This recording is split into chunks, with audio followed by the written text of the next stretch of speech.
Hello, dear student. How are you today? Open your book, page 77. Let's start our lesson. Today we are going to speak about past simple and the past continuous.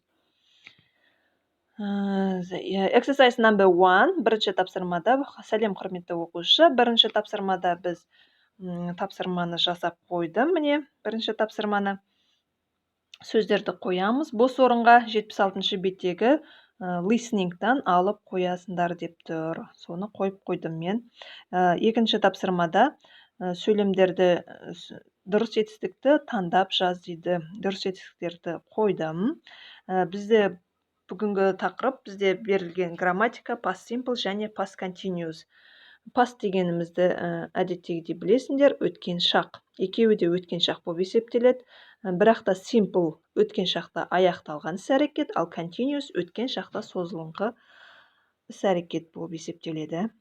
When деген сөз берілген. When деген сөзден кейін біз past simple кетеді. While деген сөзден кейін past continuous кетеді.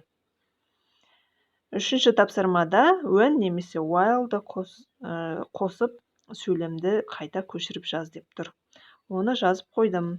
Егер құрметті оқушы саған осы менің сабағымның барлық сөздері керек болатын болса, аударылымдары, онда комментарийға жазып қой, барлығы керек. Мен барлық сөзді аударып отыратын боламын.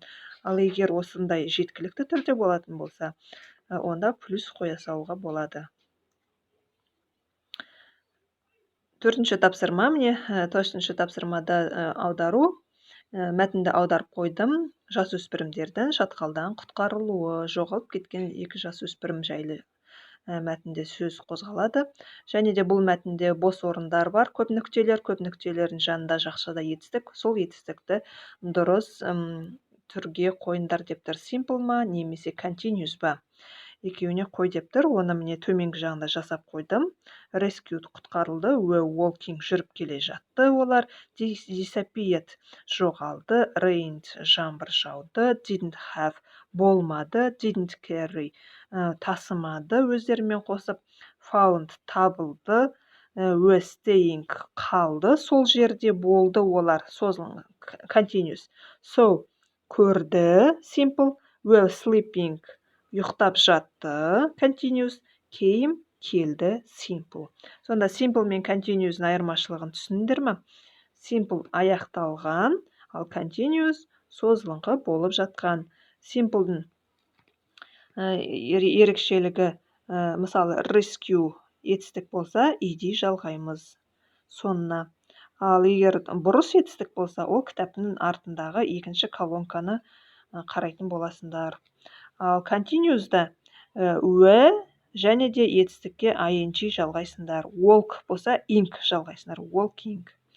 Disappear деген үшінші сөзді етістік болса, disappeared өткен шақта біз ed жалғаймыз. Бұл дұрыс етістік. Rained дұрыс етістік. Didn't have болымсыз сөз.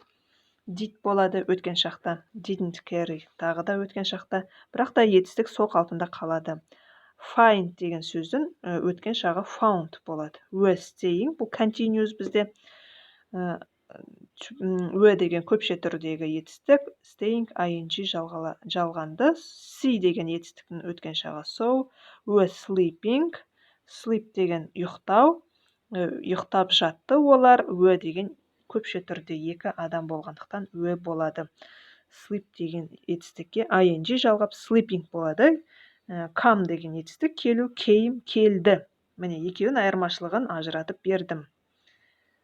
Бесінші тапсырмада бұл жерде 3 колонка тұр, осыдан сөйлем құрап жазасыңдар. What did they listen during the English class? Ағылшын сабағында олар не тыңдады? What was he doing last night? Ол өткен түні не істеді? Was doing деп тұр бұл жерде. Continuous бен жасалынып тұр. Не істеп жатты? Where was she at 8 p.m. Кешкі 8-де ол қайда болды? Why did you come morning yesterday? Сен кеше таңертең неге келдің? Simple болып тұр, past simple. Where were you watching during the English class? Ағылшын сабағынан сен не тыңдап отырдың? Қайда қарап отырдың дейді. Не қайда қарап отырдың дейді. What did you eat last night? Сен өткен түні не жедің дейді. Енді 6-шы тапсырмада осылай сұрақ қоясыңдар, және де осыған қарап жауап бересіңдер. Бұны жазып қойдым, сұрақ қойып жауап беріп, сұрақ қойып жауап беріп. Осымен сабақ аяқталды. Егер сабағым ұнаса, лайк басып кетіңдер, тіркеліп, комментарий жазып, барлық сұрақтарына міндетті түрде жауап беремін. Қош сау болыңдар.